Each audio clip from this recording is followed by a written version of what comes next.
Le deuxième, un des points importants, c'est la discipline. Le scalping, ça demande beaucoup de discipline et de méthodologie, parce que, étant donné que c'est du scalping, on est là pour prendre entre 1 point et 5 points. Vous ne pouvez pas vous retrouver dans une situation où, quand vous perdez, vous laissez courir vos pertes. C'est un des volets les plus importants dans le trading, au carnet et au scalping. C'est une méthodologie où vous prenez entre 1 point et 5 points. Les personnes qui n'arrivent pas à passer le cap et trader après au carnet, c'est pour toute la partie discipline. Quand ils perdent, ben, c'est 5 points, 10 points, 20 points. Et donc c'est pas jouable, mathématiquement c'est pas jouable.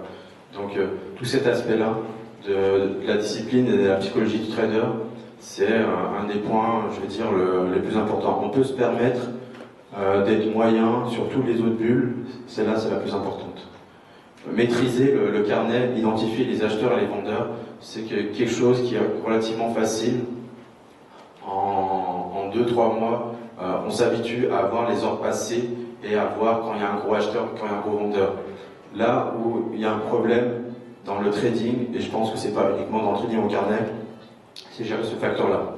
La discipline, c'est un facteur 0 aussi. Vous avez 0 à cette bulle, ben, vous ne pourrez jamais gagner dans le trading. Mais c'est pas uniquement dans le trading au carnet d'ordre. Donc, le trading au carnet, c'est pas uniquement de regarder un dôme, de regarder les ordres passés et après d'essayer de gagner de l'argent. Donc la corrélation entre les marchés, comme je vous disais tout à l'heure, on ne traite pas au carnet uniquement avec un marché. On regarde, si on traite le marché de l'Eurostoxx, par exemple les indices actions, on regardera toute la partie obligataire, tous ces marchés qui sont... il y a une corrélation entre ces marchés-là. On le verra tout à l'heure dans la vidéo du non-farm payroll. Quand les indices actions montent, l'obligataire baisse, et donc ça, on peut voir par exemple des gros acheteurs arriver sur l'Eurostoxx, et donc ça va nous donner un signal de vente sur le marché obligataire. Donc tout ce qui est sentiment de marché, thème du jour et news, je veux dire c'est ce qui est le moins important, mais maîtriser ces bulles-là, ça vous permet de gagner plus d'argent. Le sentiment de marché, c'est globalement, on a des phases où les marchés sont très acheteurs. Le carnet d'ordre aussi, c'est utilisé par les gros fonds. En fait, comme c'est l'analyse de flux, on a par exemple avec le quantitative easing aux US, on a des fonds qui prennent des positions uniquement avec l'agenda des injections de liquidités qui sont sur le site de la Fed qui dit jeudi on va acheter pour 5 milliards ou 10 milliards de titres hypothécaires et donc ça va ramener du cash sur le marché. Donc c'est un ajout de liquidité dans le marché. Il y a des fonds qui rentrent uniquement sur ces news-là. Donc c'est globalement, c'est notre vision du marché, c'est pas de l'anticipation, c'est trader des faits concrets. Quand on rentre sur le marché, c'est qu'on a identifié un acheteur ou un vendeur, ou alors on sait que ce jour-là, la Fed va injecter 10 milliards ou 15 milliards dans le marché, et donc dès qu'il y a une injection de liquidité dans le marché, c'est comme quand il y a un gros acheteur, ça fait monter le marché. Le trading en fait c'est un système d'enchères. Quand il y a un gros acheteur, ça fait monter le marché. Quand il y a un gros vendeur, ça fait baisser le marché. Donc on n'est pas là pour faire des projections, des prévisions, on est là uniquement pour analyser les flux. Et donc tout ce qui est injection de la Fed, vous pouvez aller voir par exemple sur le calendrier de l'agenda de la Fed qui donne les jours où elle injecte des liquidités, c'est toujours des journées où ça monte. Sur les indices actions par exemple, sur le S&P. Donc à petite échelle, ce qu'on fait au carnet d'ordre, c'est la même chose. Donc le thème du jour, ça peut être le quantitative easing ou ça peut être l'Ukraine. On sait que c'est des informations là qui vont apporter de la volatilité et des vendeurs dans le marché. Par exemple, avec tous les incidents qu'on a eu dernièrement, on sait qu'il y a eu énormément de flux vendeurs qui arrivaient, donc on avait juste à attendre qu'il y avait une news, et dès qu'il y a des flux vendeurs, dès qu'on voit énormément de vendeurs, eh ben, on se positionne vendeur. Donc je sais que c'est une approche qui est complètement différente. La plupart des traders particuliers passent énormément de temps à essayer de trouver des indicateurs, et la plupart des gens que je forme au départ cherchent un indicateur, mais il n'y a pas d'indicateur. Quand je les ai ramenés à Londres, ils ont été surpris que ce soit dans la salle de Marex où il y avait 200 traders, il y avait 0 indicateur. Dans celle de Futex, il y avait 0 indicateur. On ne peut pas trader avec des indicateurs. On trade soit des informations financières, soit des news, ou soit des ordres qu'on voit passer dans le marché. Des indicateurs, peut-être que ça marche à long terme, mais à court terme, pour faire du trading, de la spéculation, ça ne fonctionne pas. Les trades qu'on rentre, on peut rentrer et sortir 2 secondes plus tard, 1 minute plus tard. Donc c'est la raison pour laquelle j'avais accepté de participer au salon du trading.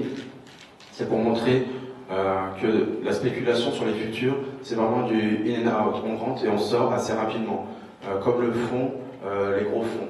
Donc ça, on verra dans la vidéo. Je vais vous montrer justement, pour ceux qui n'ont pas eu la chance de voir la vidéo, juste un court passage de la salle de Futex. Donc ça, c'est la salle de Futex. C'est une des grosses trading arcades à Londres. Donc ils ont entre 60 et 93 heures. Ils sont spécialisés sur le carnet. C'est pas la société dans laquelle j'ai travaillé quand je suis allé à Londres. C'était Marex, qui est beaucoup plus gros. Il y a environ 200 traders à Londres. Donc là, j'ai invité Benoît, Fabien Labrousse. Je voulais absolument que toutes les personnes voient le fonctionnement d'une salle de trading spécialisée dans le carnet d'ordre.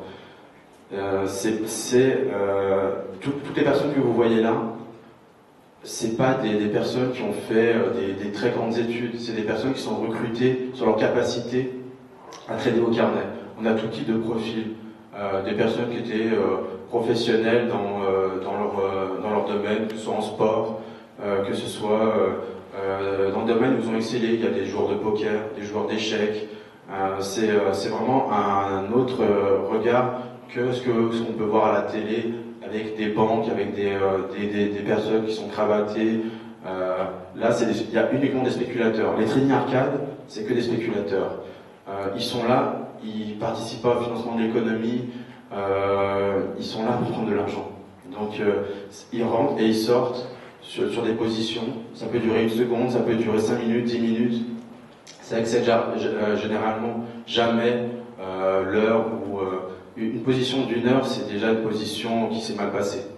Généralement, on rentre en spread et on essaie d'attendre un retour, mais c'est uniquement des positions qui sont très très rapides. Donc ces personnes-là, donc on voit par exemple,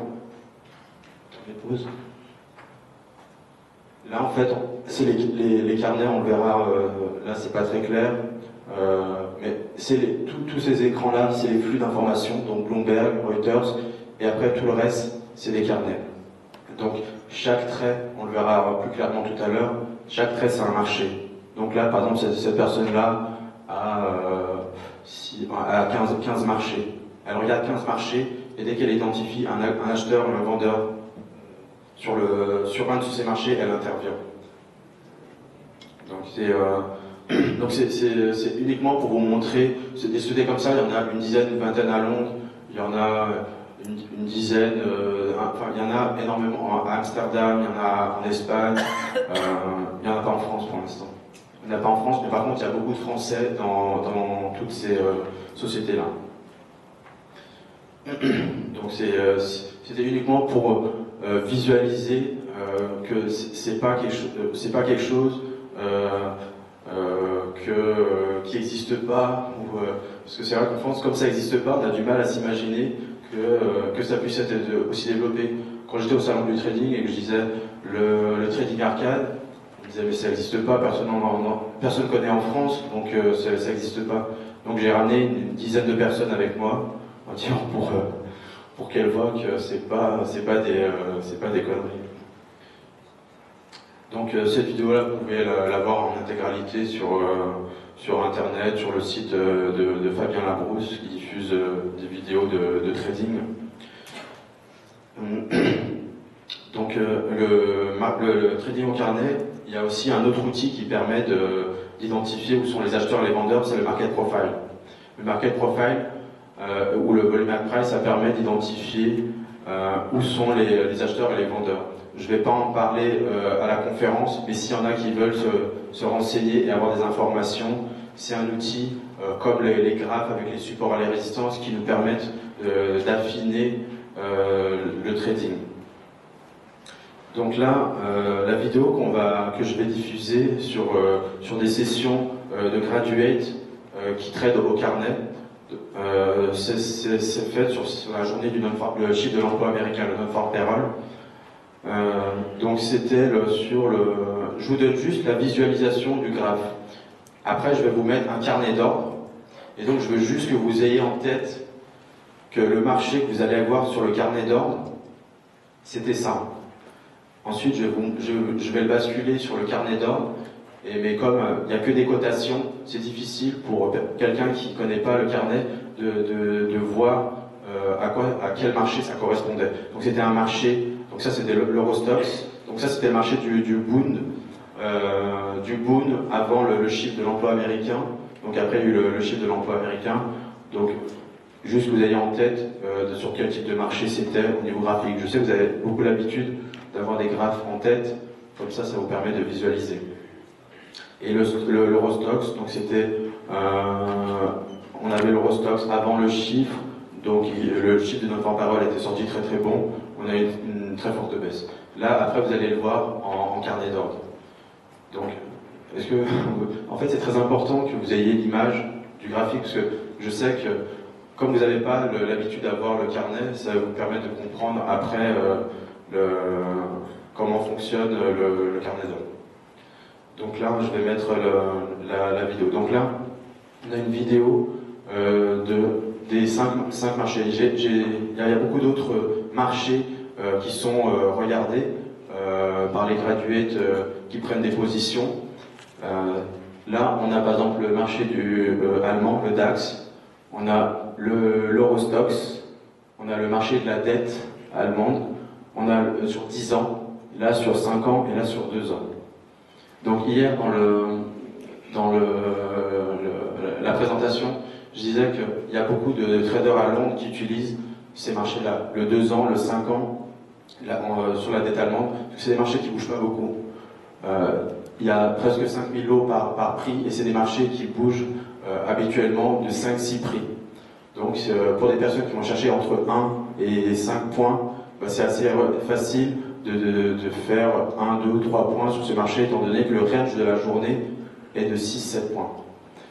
Et c'est pour cette raison que personne ne traite du DAX, parce que pour ceux qui traitent du DAX, ils savent très bien que c'est un marché qui est étiré et qui peut être sur 100, 200 points. Donc c'est très difficile de voir où sont les grosses mains. Donc, sur cet exemple-là, donc ici, on a le prix du Bund, donc 141, 75, 76, 77. On a toute la profondeur de marché avec tous les ordres d'achat qui sont sur cette colonne-là et tous les ordres de vente qui sont sur ces colonnes-là. Ces deux colonnes-là, c'est les ordres en attente d'exécution. Et donc là, je ne sais pas si vous visualisez à 141,85.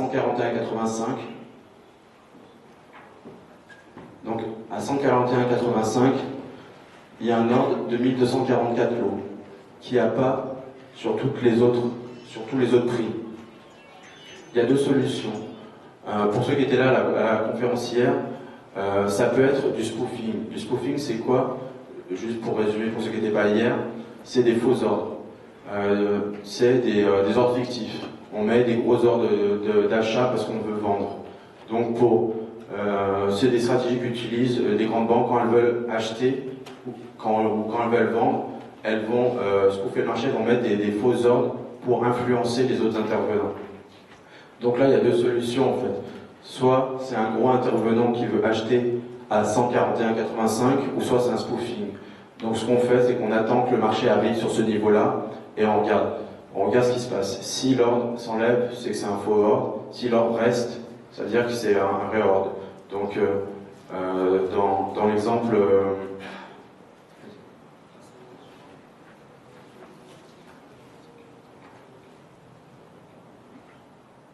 Donc dans cet exemple-là, en fait, je vous le dis avant, c'était un vrai ordre.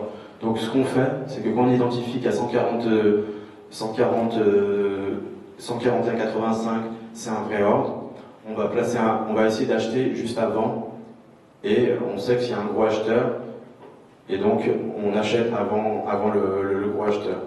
Donc dans l'exemple présent, on va attendre de voir si à 141,85, quand le marché arrive sur ce niveau-là, si l'ordre s'enlève. Si l'ordre ne s'enlève pas, généralement on achète le prix au-dessus.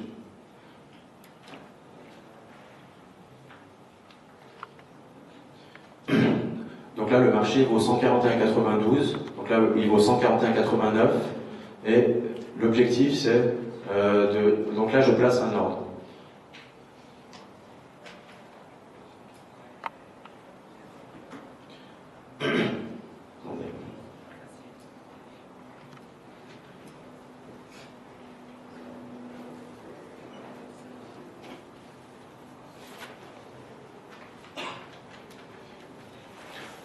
Donc là, on a une cotation, on va revenir sur l'ordre.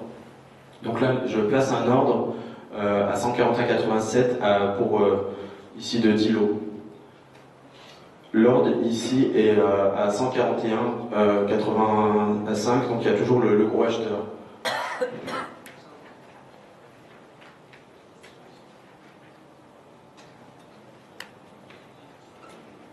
Attendez.